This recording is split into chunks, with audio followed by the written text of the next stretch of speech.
What's up, guys? It's Steve. And when I say I'm a gamer, I mean I'm a gamer like in my life completely. I play games, talk about games, watch games, collect everything about games from posters to cartridges, booklets, and especially figures and physical merchandise. And if you're like me, video game physical merchandise is something awesome to collect. It's just they're awesome figures and stuff like that. And if you like those physical content like that, like figures and stuff, you're pretty much well aware with Nintendo's Amiibos. Now, Amiibos launched 2014 alongside Super Smash Bros. For Wii U, and it's not till just now we're almost finishing the set. I have every single Smash Bros. Amiibo, except for the final 3 that are due hopefully soon, so I can actually complete this collection. I'm a completionist when it comes to that. But the other day I was sitting here looking at my Amiibo collection, thinking of all the money and time I spent collecting them, looking for them, paying for them, importing them. And though it was in a certain way fun, it was also very draining. But it kind of started striking me if any of it was worth it. Now, personally, I didn't buy these for the game usages, especially since there really isn't any. I know people are going to complain, but besides adding maybe a couple costumes and things, and unlocking random scarves and stuff like that in other games, Amiibos don't really have any effect on games. I know specific ones do, like Legend of Zelda Wii U, not Legend of Zelda Wii U, apologize. Legend of Zelda Twilight Princess has the Wolf Link Amiibo, and has the other Amiibos that will give you like full hearts and stuff like that. It's always little things that kind of just tweak the game, but if you didn't have the Amiibo, you're not missing much, or you unlock this stuff in other ways. So if you looked for Amiibos in more of a enhancing your game experience, you're going to be let down. They're not toys to life. It's not putting Pikachu on the Wii U pad and making Pikachu in your Mario game. Except for Mario Maker that gives you just a costume. It's just a costume they give you in Mario Maker that you can unlock without any of these figures. So that's when it comes to just the mix. I didn't buy it for the video game aspect. I bought them because they're Nintendo heritage. Like, these are always classic Nintendo games that I grew up on. They're little figures that I love having on my shelf. And again, I have all of them that are released at this point. So I bought them just for figures. I bought them because they're cool little toys to have. Now, again, these were hard to find, especially at the beginning. I'm sure now it's so easy to go on Amazon, you pre-order your Amiibo, and it goes on. But at launch, Amiibos were a mess to find, especially when people started wanting to buy them. Nintendo didn't know what they had.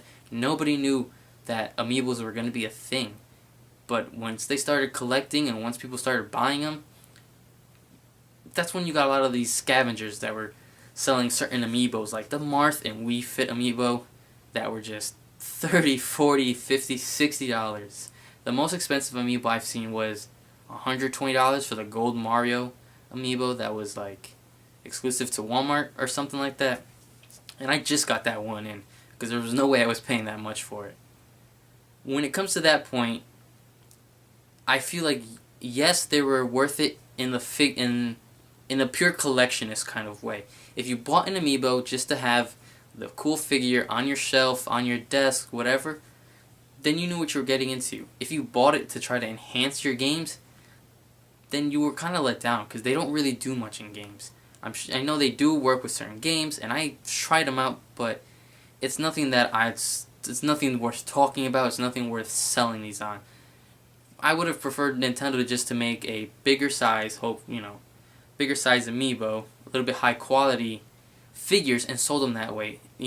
Don't do this Toys to Life. Don't try to copy Skylanders or Disney Infinity. Leave them do what they gotta do. Just make cool, figures, licensed by Nintendo, and people are gonna buy them.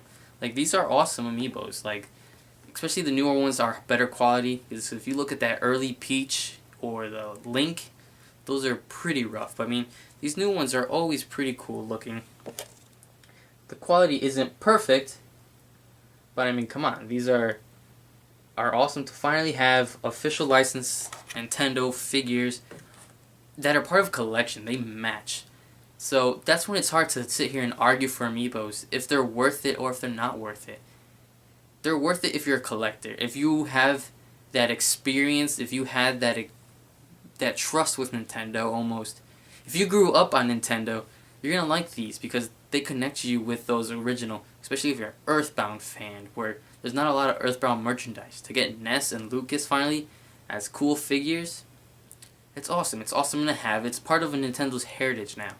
Especially with all the mix that Nintendo's been getting, Amiibo is something they've been making money on. It's probably sold more than Wii U sold and stuff like that. I don't know specifics, but Amiibos are cool as figures. As game enhancers, no. As future game enhancers, probably not.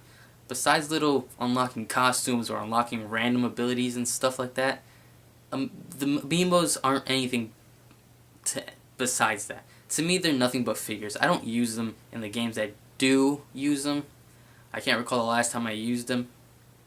Like, these are just a collector's item is what an Amiibo is to me. And I know other people use them for the games. Good for them. I'm glad they're getting their money's worth. But Amiibos are collector's items. That's all they are for me. And I always argue that. And that's why it's hard to argue for the Amiibo when people try to justify what else they could do, but they're just figures. That's all they do. They tweak your game a little bit, and that's awesome. And I'm hoping they get more use in their future, because as of right now, they're cool statues, they're cool collectibles I keep on my shelf. That's all they are to me as of right now. And I wish they were a little bit more something. I'm not sure what I would expect from it, or what else I would hope to get out of Amiibos. But, I mean, they're for the classic Nintendo fan. That's where it comes down to. I know everyone buying them, but they're for classic Nintendo fans. Like, to get this Rob in the Famicom colors, I mean, that's just awesome. And I know they're not too hard to find now. That's why I'm glad people can just buy them. But I'm not buying them with intent of using them for games. I'm buying them to complete my set, to put them there. So, are they worth it? Depends what you were expecting out of it. And that kind of comes down to anything. You watch a movie, what did you expect to get out of it? That's when you get your own opinion. My opinion, Amiibos are cool as figures, as something cool to have on the side, a shelf, constantly go dust off, look at, and occasionally use them if it does affect you. Amiibos were worth it for me. The headaches they gave me, no, not at all. But as a collector, as an awesome part of Nintendo's heritage, an awesome part of Nintendo's history, they were worth it. Absolutely, I take nothing back from them. What do you guys think? Did you get into that Amiibo craze? Did you buy Amiibos? Did you bought 2 of them and that's it? Did you not care at all? Because I know Amiibos get mixed reviews because of their not real usage, or they get mixed reviews because of all the nonsense that you had to go through to get those first couple waves of Amiibos. Like waiting till midnight to get that Amazon launch. That was just, it was horrible. Let me know some of those bad stories. I always enjoy hearing those just because that's where Nintendo needs to listen to these kind of stories, you know, and learn from them. Now, that's why Amiibos now aren't too hard to find. But those classic ones were horrible. So hopefully we get some more use out of them. Hopefully we get a new set almost. Like, Amiibos aren't going anywhere. Nintendo made money on them, so those are sticking around. But yeah, 2 years later, what do you guys think of the Amiibos? Is that something you kind of quickly brushed off, don't care about anymore? Let me know. As always, I'm interested to know what you guys think. Until next time, guys, thank you and take care.